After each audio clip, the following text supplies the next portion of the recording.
once our research is done, once we've talked to our peers, read the literature, and understand where our research falls into the broader scheme of science, it's important for us to identify a hypothesis.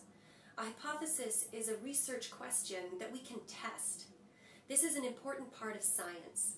We need to be able to have a solid hypothesis that we can test, that we can communicate this hypothesis to our peers and explain to them how we tested that hypothesis.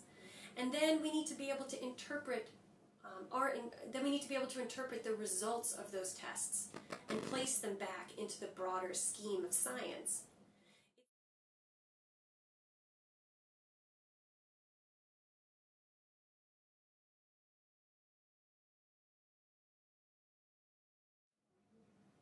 My broad scientific curiosity was about how fish are distributed across habitats in the landscape.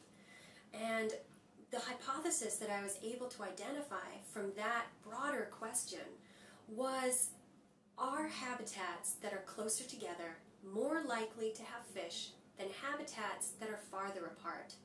In this case, the habitats I was looking at are those seasonal habitats, that winter habitat, the summer habitat, and the spawning habitat.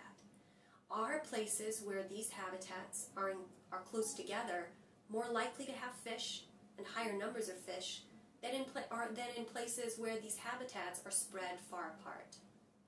In order to answer this question, I wanted to look broadly across the landscape. I didn't want to look in just one stream. I wanted to look in a lot of streams.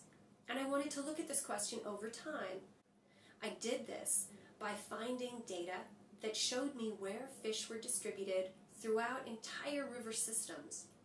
This data was collected by individuals in snorkel crews. The snorkelers were able to go upstream, starting at the bottom of the stream and moving up, and they were able to count the fish as they went by.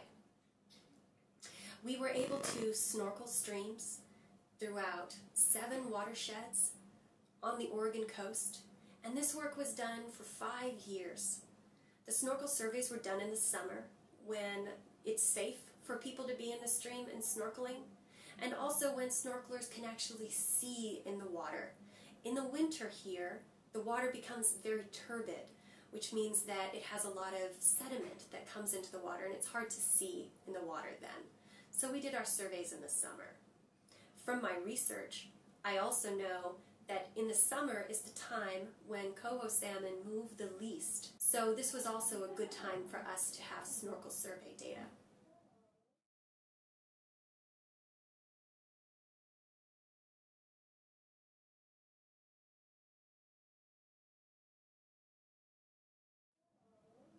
I was able to overlay this snorkel survey data that allowed us to look at the numbers and distribution of fishes with data that described the habitat types that were in these same places.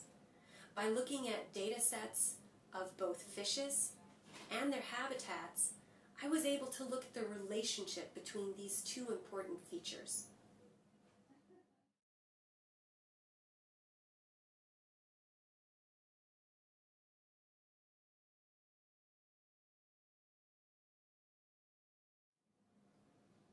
In all aspects of our research, we need to make sure that the methods and applications that we use are methods that other scientists will appreciate as being a valid way for us to be able to conduct the research that we're doing.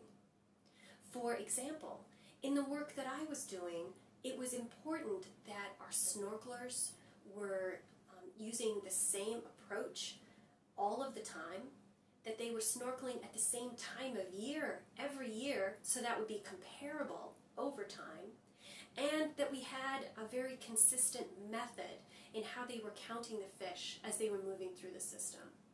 All of these were important elements of the methods that are established within the type of science that I do.